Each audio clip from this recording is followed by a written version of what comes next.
history shifted today in a way that very few people were truly prepared to witness in their lifetime. At exactly 3:17 p.m. Eastern Time on January 10, 2026, a federal judge crossed a line that had remained untouched for the entire 249-year lifespan of the United States. Judge Tanya Chutkan formally referred evidence of criminal conduct by a former president directly to Congress and issued a call for immediate impeachment proceedings. This point deserves your absolute focus because it represents a fundamental break in the American legal tradition. We are no longer talking about rumors or unnamed sources whispering in the shadows of Washington. What we are witnessing is a 47-page filing entered into the federal court record that is now publicly available for every citizen to read.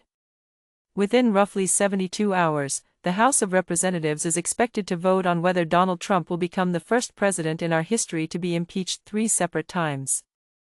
I have been following this case closely for months and I repeatedly warned that this moment was coming. I said the courts would eventually run out of patience because the defiance of judicial authority always carries heavy consequences.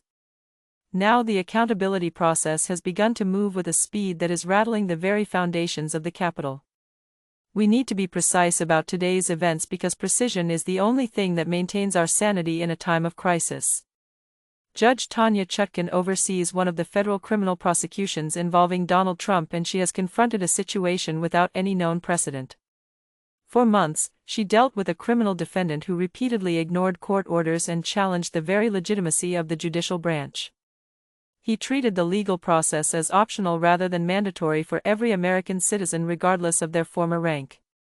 Court orders were ignored while gag orders were broken with what appeared to be total indifference to the law.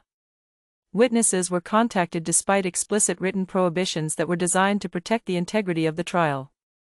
Prosecutors, judges, and even potential jurors were targeted online in a manner that can only be described as a direct assault on the system. Not once or twice, but 14 separate violations were meticulously documented in the span of just 3 short months. Each time the court escalated its response through warnings, contempt findings, and monetary penalties that seemed to have no effect. Today Judge Chutkan stopped issuing warnings and took the extraordinary step of filing a formal criminal referral to the legislative branch.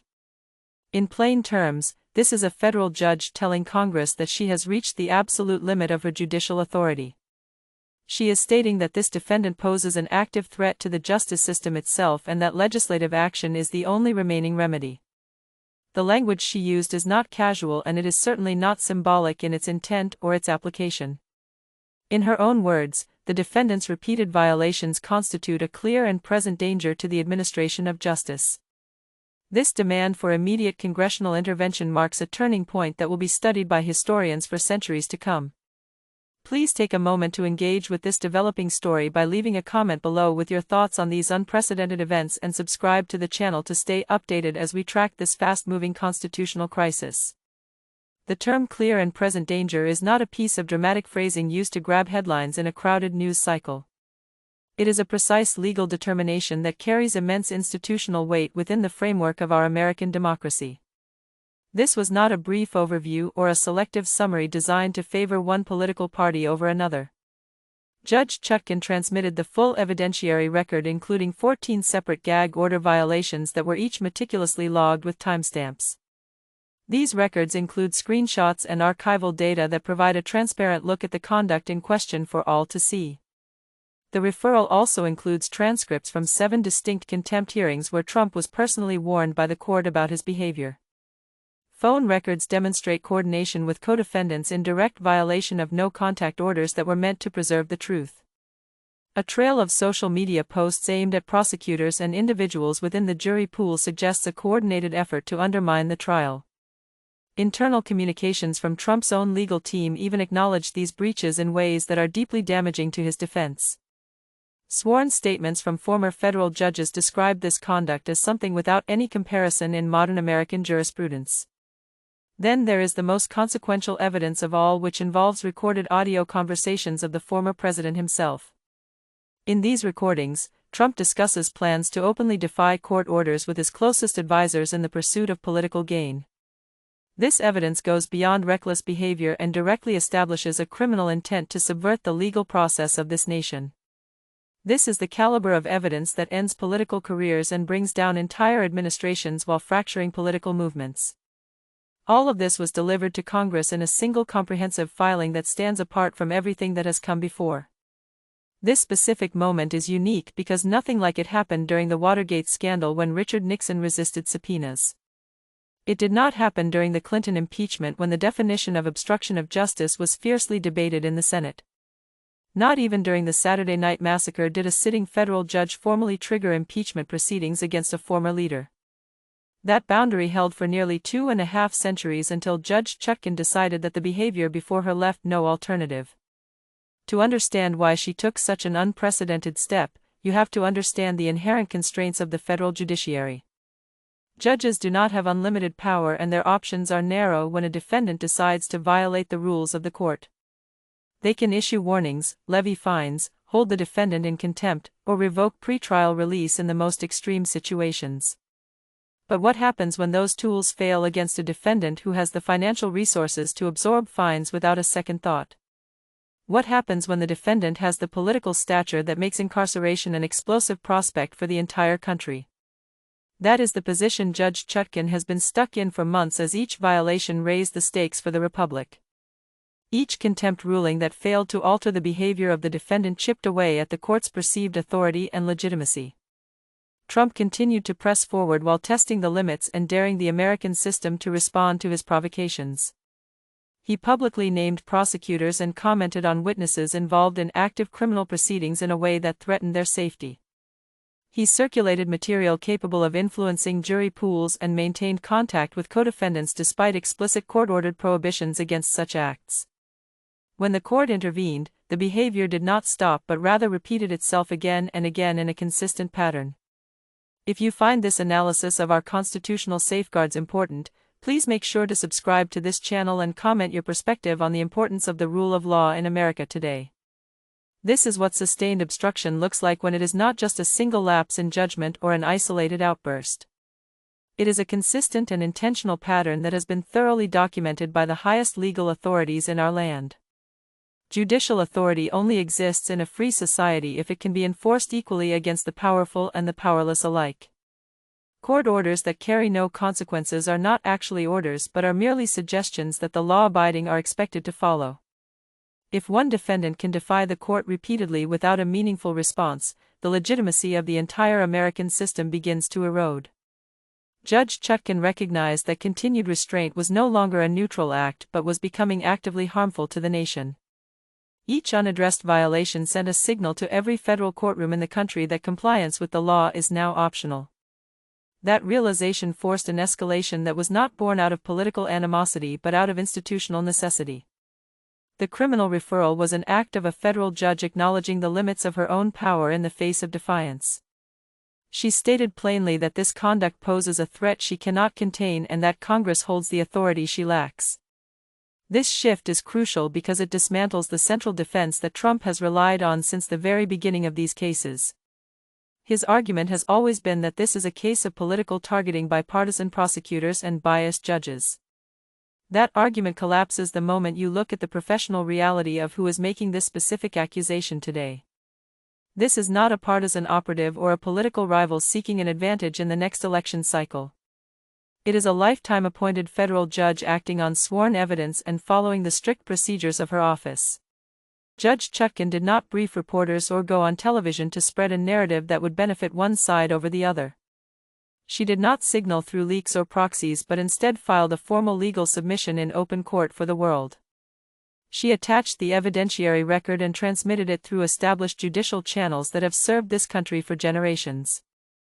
That is not a case of political persecution but is the very definition of a functioning legal process in action.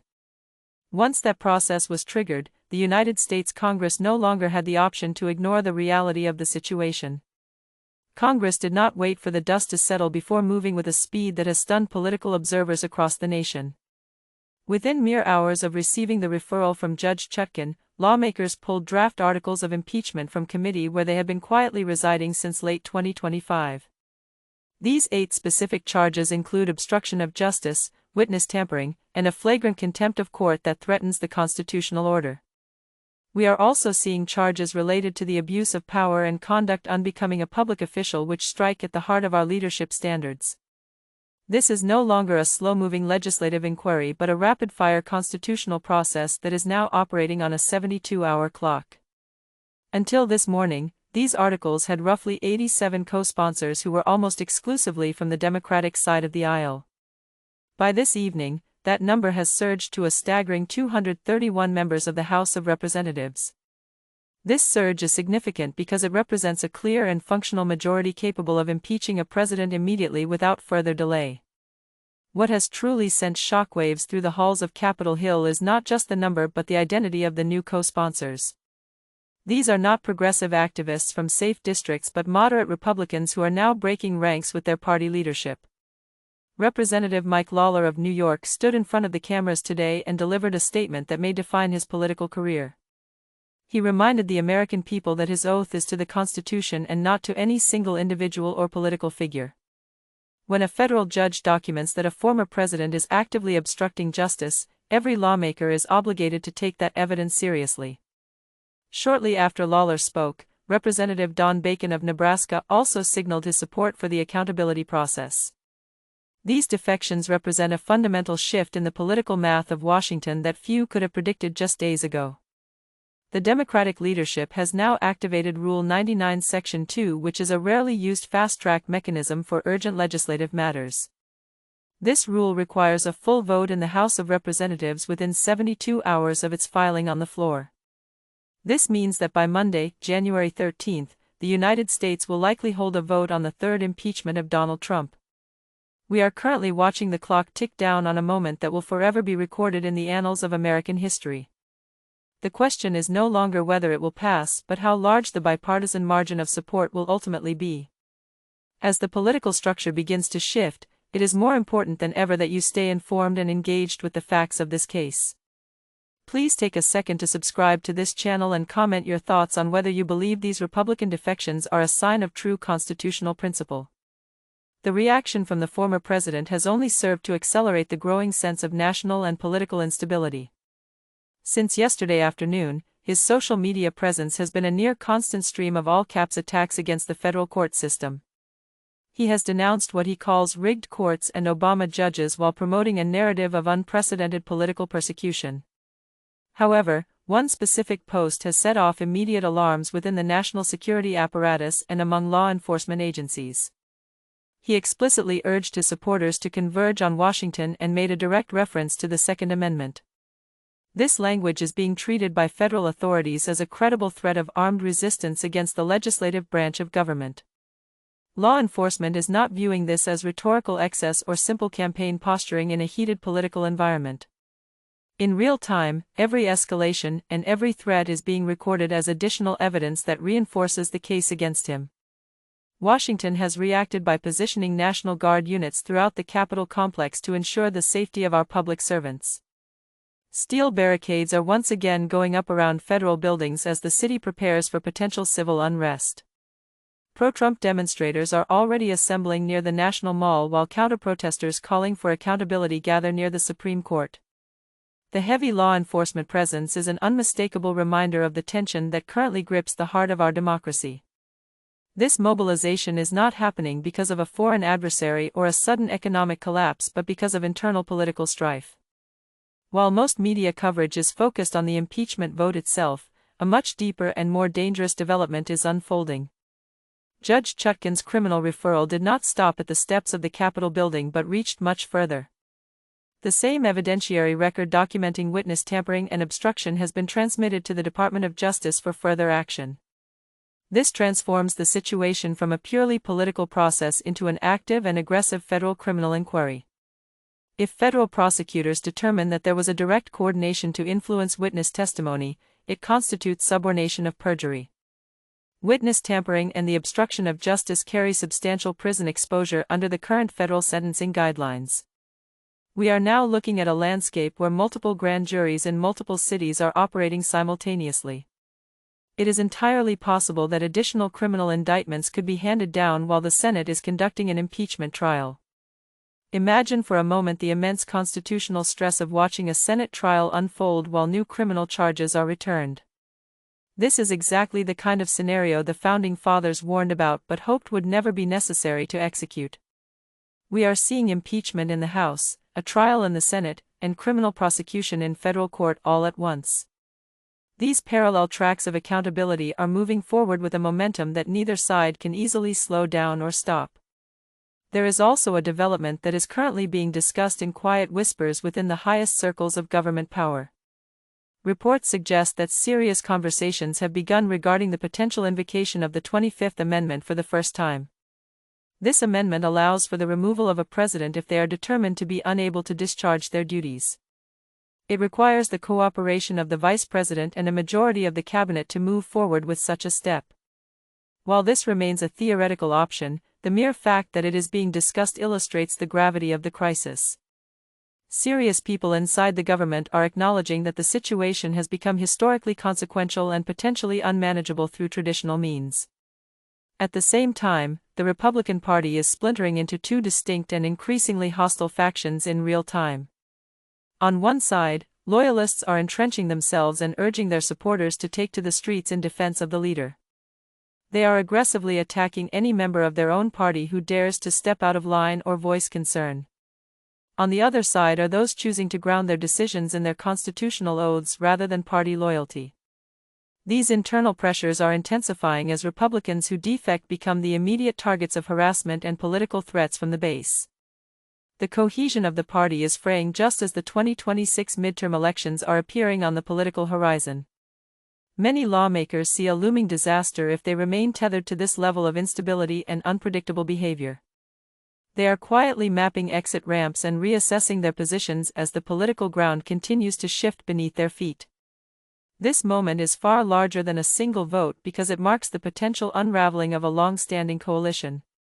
If you believe that our leaders must be held to the highest standard of the law, please subscribe to this channel and share this video to help others understand the gravity of this moment.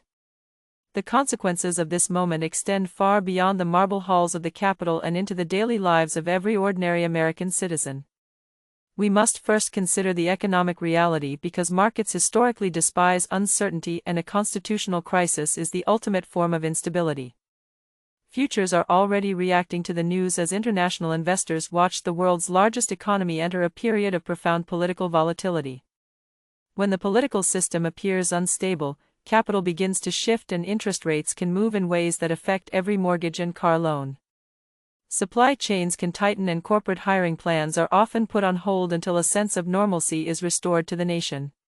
None of these negative outcomes are inevitable, but their likelihood rises sharply when the very foundation of our governance is consumed by a crisis of this scale. Beyond the numbers and the stock tickers, there is the much harder task of measuring the erosion of public trust in our core institutions. How do we explain this moment to the next generation of Americans who are watching their leaders struggle to maintain the rule of law? We are currently facing the fundamental question of whether the Constitution is a set of living principles or merely words on a page. The country is being tested in a way that forces us to decide if the law truly constrains those who hold the highest levels of power. Every generation eventually faces a defining moment where they must stand up for the integrity of the system that protects our shared freedoms. This is our moment to prove that the American experiment is resilient enough to survive even the most severe internal pressures and provocations. Please take a moment now to subscribe to this channel and leave a comment below about what the Constitution means to you in these trying times. The deployment of the National Guard is not a mere precaution or a symbolic display of force in our nation's capital today. It is a necessary response to a threat that federal authorities believe is very real and potentially imminent based on current intelligence. The memory of past unrest is not theoretical but serves as an operational guide for agencies determined not to be caught unprepared again. They watched the consequences of incendiary rhetoric in the past and they are now moving to prevent a repeat of those dark chapters. For the families living and working in Washington, the next 72 hours will be defined by an atmosphere of extreme tension and heavy security. Street closures, helicopter noise, and security checkpoints have become the temporary reality for those caught in the middle of this historic constitutional struggle. This is the human side of a political crisis that is often overlooked by the fast-paced cycle of cable news and social media. People are keeping their children home from school and canceling their plans because of the uncertainty hanging over the city like a heavy fog. While the politicians debate the future of the republic, the people are the ones who must endure the immediate consequences of these actions. We are seeing a nation on edge, waiting to see if the mechanisms of justice can function without sparking a wider conflict. Regardless of the final tally on Monday, the political terrain of the United States has already shifted in a permanent and irreversible way. If the former president is impeached for a third time, he will become a figure defined more by legal accountability than by any policy achievements. If he is eventually acquitted in the Senate, he may remain politically viable, but he will still face a long road of federal criminal trials. There is no simple return to the status quo because the events of this week have shattered the old norms of American politics. The next several years are likely to be consumed by ongoing investigations, appeals, and the search for a new national stability. We are moving forward through a period of transition where the old rules no longer seem to apply to the modern political landscape. The strength of our democracy depends on our ability to navigate these challenges without losing sight of our common purpose as citizens. We must demand that our leaders prioritize the health of the republic over the interests of any single political movement or individual. This is a time for serious reflection on what kind of country we want to leave behind for those who will follow in our footsteps. Only by adhering to the principles of fairness and justice can we hope to emerge from this crisis as a stronger and more united nation. I want to thank you for sticking with me through this deep dive into one of the most consequential moments in our modern history. Please remember to subscribe to the channel for continuous coverage and leave your final thoughts in the comments section so we can keep this vital conversation going. As we look toward the potential scenarios for the coming weeks, we must remain vigilant and informed about the facts as they emerge from the courts.